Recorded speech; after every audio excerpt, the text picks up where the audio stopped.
Good evening, ladies and gentlemen. This is the Game 8 recap. I'm going to try and come a little bit more into the picture. There we go. We are recapping Coors Field, which we just saw. And although, we were definitely worried about the rain, there was rain and the game was delayed. And it looked like we might be in trouble there for a little bit. But after a 1 hour delay, the game proceeded without interruption. And it was a beautiful day after that rain. Yeah. So. Sun came out, and even though we still got rained on, that was very odd. It was weird. Only our section was getting rained on, and the rest of it was all sunny. And by the way, there wasn't even a cloud over us, so we thought we were like getting like off the roof. Maybe it was going to be blown on it. Very strange. Yeah, it was odd. Conclusion: Denver weather is weird. Yeah. Yeah.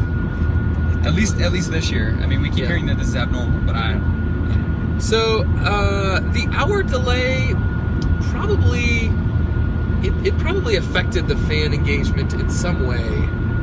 Probably diminished the engagement to a certain extent in the game, but it enhanced the engagement in the partying and drinking aspects of the ballpark experience. Yes. Plus, it was a Saturday day game. It was, So that also probably enhanced that. Yeah.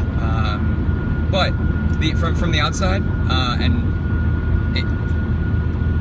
Coors came first. I'm just gonna say it now.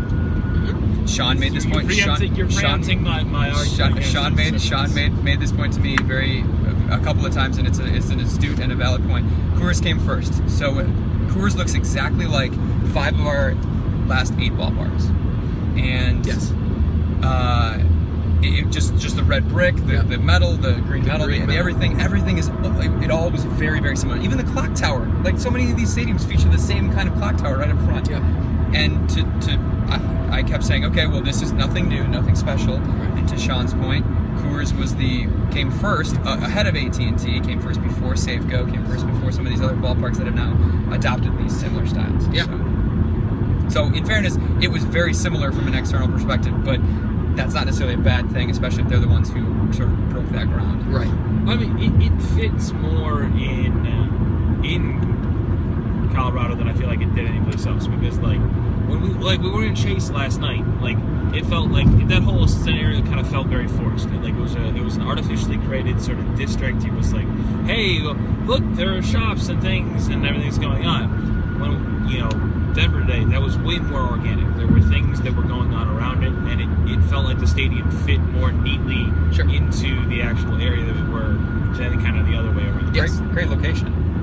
Great location. There were lots of things to do around the stadium. Lots of, it was very good from that perspective. And to that point of keeping the aesthetic of the city and the area, inside the ballpark, we had a lot of things tailored to Colorado, to Denver. We had the rock formation.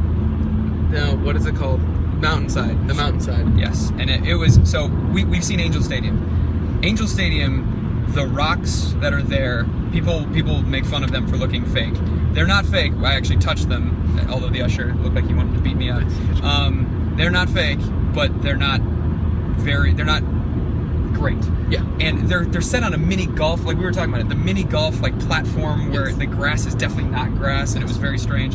This was legitimate, real trees planted, real rock formations, real waterfall, real everything. Yeah. Very cool. Yeah, something really cool to add. It was integrated right into the visitors' bullpen, which was just great. If you threw a wayward pitch in the bullpen, it was going to go bounce around to those rocks in that waterfall area, and goodbye baseball. Yeah, that's pretty awesome. You're playing catch in the front yard, and the ball gets lost in the pine tree. And it was the actual batter's eye. In a lot of stadiums, there's just a straight kind of green facade there, and this was ivy and rocks, and I think a great use of a part of the stadium that you're usually not allowed to do anything with. Yeah. But speaking of rocks, then you got the rock pile, which was the section of seats that were behind that formation, and like we said in the pregame, we were told it was $4. Well, that price has gone up. It is now $10. Maybe it's dynamic pricing. No. Lies from 2012, to be fair, so prices change. Maybe not their fault. And in fairness, this could be a dynamic pricing situation. Again, we're on a Saturday day game, and they totally up the price. But also, the rock pile we kind of expected something, and instead it was just bleachers that were thrown out in the back section of this thing, way back in center field, and the fans weren't very engaged. Like, it wasn't a rowdy, raucous atmosphere. Yeah, you kind of hope that would have like the characteristics of like a football game, like not like an American football game, but like a soccer game, where like people like in that section were up and were chanting and like were going the whole time. But instead, it just like it looked like every other section, but. And even if the seats looked different, like that would be something, right? But they weren't. They were like metal bleachers just thrown up there. Well, to be fair, there was no place else in the stadium that they had metal bleachers, so it was different from that standpoint in time, but not in a way that set it aside with like characteristic that made it a place like you wanted to go. Yeah, right. It looked like a place where like I only got $6 to go to the Rockies game today. I guess I'll go sit in the Rock Pile. Well, speaking of sitting, those purple seats, definitely cool. The Mile High seats were awesome. I love the idea because you don't have to do anything new, or all you have to do is paint the seats a different color, and that literally adds a feature to the ballpark. Yeah. And Sean, I think you pointed out, it goes around the entire stadium. So no matter where you are, you know exactly where that line is. It's weird that it works better when there aren't that many people there. Yeah, like you get to be sitting someplace else, and you get to see that whole ring of purple seats and go, that's 1 mile above sea level. Yeah, it's pretty cool. But I mean, the Jumbotron, not great. Old.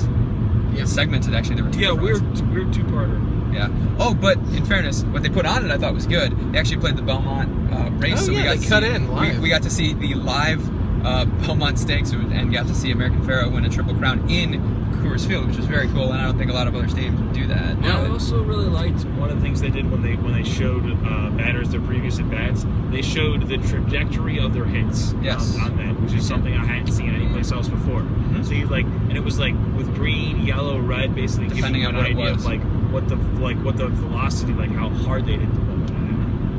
Yeah, that was true. Huh. But I mean, aesthetically, not great.